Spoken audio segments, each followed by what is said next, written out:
Casually Hardcore.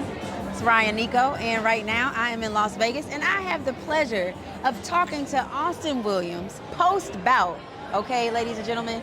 And Austin just attained his 16th win as a professional boxer today, his 11th KO as a boxer today. And you got titles, all right? WBA international title, IBF North American title. This middleweight right here is on to the big leagues. So congratulations to you. Thank you. By the way, it was a really exciting fight. The last time I saw you was in December. You kept that IBF against Steve Rolls, and you won by unanimous decision. Today you won by 7th round knockout. So it's like you're on this elevation trajectory. Is that what you're trying to do for 2024? Are you trying to set the tone like that, or what's up? Yeah, this was a beautiful way to set the tone of what I'm bringing 2024. I'm developing, I'm getting stronger, I'm growing into myself as a man, as a boxer.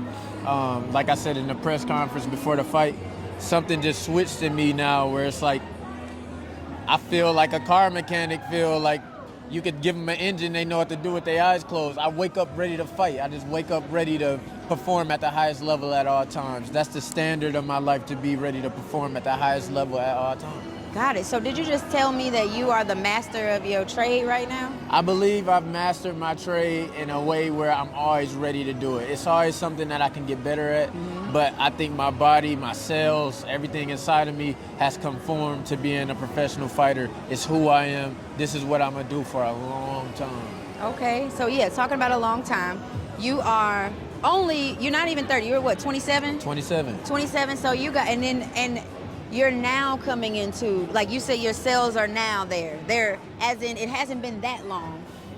So now that they're there, you're saying you got you got a lot to give. Yeah, like I be honest with you, I ain't even touched my prime. I know I ain't touched my peak. I know I'm touching, like I said, that comfort, that understanding, that knowing that this is what I do. Like my body, just new muscles and stuff have grown where I could just jab at any second, uppercut at any second. But I'm not in my prime yet. I'm still growing. Let's talk about the fight today, right? Because the last time I talked to you, we're talking about how you let your energy out slowly until you explode. So today, in my opinion, it was just that, what you explained in December. It was like a slow build up until boom, that 7th round knockout. And so that build to me, and can I be honest, like as a boxing fan watching you, there was a lot of like lateral movement. There wasn't like high pace, out the gate, shooting. You wasn't like full clipping just in the beginning. It was a slower type of build up. Was that on purpose? Was that side to side movement a part of the strategy? What was happening? Definitely on purpose, definitely a tactic. We got a guy like him, he's a short, athletic, explosive fighter. And a guy like him, they want to set their feet and they want to just rip off combinations. And I understood that. So I move around, make sure he never set his feet. In the back of his head, he probably didn't even understand why he couldn't throw as many punches. He probably didn't understand why his punch output was so much lower than what it might have normally been in one of his fights in Germany. It was because I had his feet confused so much, and then when I wanted to fight, I was landing big shots. The beauty of that slower pace is that I have 100% power and speed every time I decide to open up. He's wasting a lot of energy engaging and throwing wide shots and things like that, in which I'm ready for. And when it's time for me to open up, I'm letting off big shots, but I'm letting them off in the spurts, and I'm taking them to places I want to fight and keeping it comfortable in that way. But I know how to keep a gauge on the damage that I gave to a guy. Because now, okay, I'm going to interrupt you, because there would be times when you would get him in the corner, right? And you would be like, and then you would kind of like back off and watch. Is that the gauging? That's the gauging. That's exactly what that is. People don't understand, like, fighters go through different things and phases in a fight. If they getting attacked and things like that, they're going to shell up and probably throw their biggest shots. Just Hail Mary, get this guy off of me. What I do is I inflict the damage and I get away just enough to where right before they wanted to throw those big shots, they have nothing, but they do have the damage that I've given. And then as I step back, I also observe what they do. So if I hit somebody hard in the body, they might immediately drop their hand down and walk toward Wait, me. are you telling secrets though right now? Nah, ain't no secret. Oh, okay. I can tell them everything. And it's still the same thing gonna happen when I get in the ring with anybody. Okay. Heard that. Yeah. Okay, wow, I just learned something. But that's good. That's good to know that I like, I've been watching boxing for like 2 years. Yeah. Like consistently. So it's nice to know like I'm seeing what you're doing. Yeah. It's levels to mastery. It's levels to understanding. And also, I believe it's levels to gameplay in anything you do. Like say for instance, Michael Jordan was playing against a rookie. Okay. A rookie, super explosive, touted to be great and all that. Michael Jordan probably ain't gonna try to go athleticism for athleticism with this guy because a young kid, coming up might be able to keep up in that way. Michael Jordan gonna break him down in ways using his experience that this guy just doesn't have. That's the beauty of being experienced. That's the beauty of knowing what a person is gonna do before they do it. That's the beauty of putting somebody in a box to only have 2 and 3 options of what they can do and having the answer for each one of those things they can do. Heard so that. Now I'm starting to be a lot more cerebral and it's showing up in my fights, But they can't sleep because I still knocked them out, Yes. You were the co-main event today. And I guess my question is, when are we going to see you be the main event? Is that something you're pushing for? Is that something that you are, like, wanting right now? Like, what's up? When are we going to see you as the main event? I want it all. I want the world championship fights. Yeah. I want the main events. I want it all, know? I just got to be patient. I feel like after tonight, I believe I got a lot more, leverage as far as requesting those sorts of things. Eddie Hearn, you heard his little post-fight interview. He's really high on me. He sees the development.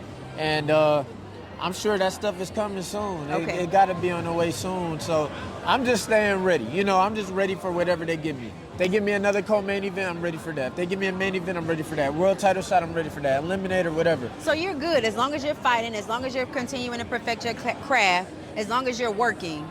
I'm good because I'm not in a rush. Okay. That's the thing. A lot of these fighters, they're trying to rush through their career because they don't believe that they're going to be here long. Mm-hmm. I'm going to take my developmental part. I know I started late. I know that I'm, trying to even it out where my athleticism is not the main thing in my fighting. I know that I'm doing that. My end vision is so big that if they want to sit back and let me develop, that's all right with me. I'm not in a rush. I'm going to be in this for a very, very long time. You heard that, ladies and gentlemen. That's because fools rush in. Outside of the gym, outside of the ring, what things do you think you've been doing to elevate what then translates into the ring? Like, how are you elevating outside the ring? Because I know you're a spiritual man. I know you just tapped in and tuned in. Yeah. What you been on? Well, in my life, I make sure I keep it as peaceful as possible. I'm always with my dog. I'm always just focused. I'm always with my team. It's a lot of things I can be doing, being out partying, going out with my partners that I grew up with and everything. That's all available. Yeah. But I realize, all I got to do is keep the peace. I got so much peace in my life. I go to sleep, all I think about is boxing. I wake up, all I think about is boxing. Through my day, all I got to do is work out, go to the gym, Lifetime, my gym. That's all I got to do. I don't have to do anything else. I got a chalkboard in my room. I write down philosophy. I write down the things I do on there all the time.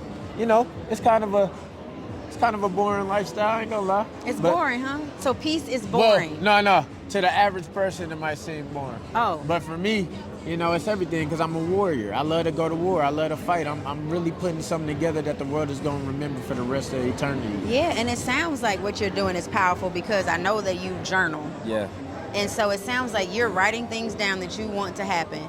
And then we can see those things happening. I know you can see it because you're doing it. Yeah. So, like, it's not... I hope people don't think that's boring. I hope people will think that that's powerful and like something to take away from. The power of manifestation, you got to be on that one track. And I've come to realize that, if you really want to manifest something great in your life, seriously, if you want to do something outside of the box, something that's never been done before, first you got to see what you want to do. First you got to have a mental space to understand what it looks like. Yeah. What you're going after. And since it's something that's never been done before, that's such a unique thing. You're not just projecting something or I want something this person got or I want to get this house that I can see. I'm trying to make something come true that's straight out of my mind that's never been done before. I need so much silence. I need so much seclusion in that. And that's all right. But that's my life. That's how it is right now. I just hang with my dog. I go hang with animals. And in nature? In nature all day long. Yeah. And having that clear space. And, you know, just allowing myself to truly give myself the greatest chance at being who I strive to be. You know, giving myself the greatest chance at achieving the unachievable or the something that's never been done before. It's just peace. Okay, heard that. Shout out to peace. I'm definitely one of the people. I definitely embrace peace. Anything that is toxic or heavy or just unproductive, I do try to cut those things out. Yeah. So, like, shout out to peace. I don't think it's boring at all. If somebody out there is saying peace is boring, I think you might have to check yourself. Okay, but if there was one thing that you can add to the plate right now that would add to the piece that you may not be doing now, is there that thing? Is there something that you've been desiring to add to the plate that might contribute to more peace and success? It's my music. Oh, what you mean? What kind of music? I do all music. I sing. What? Yeah, I make all types of music.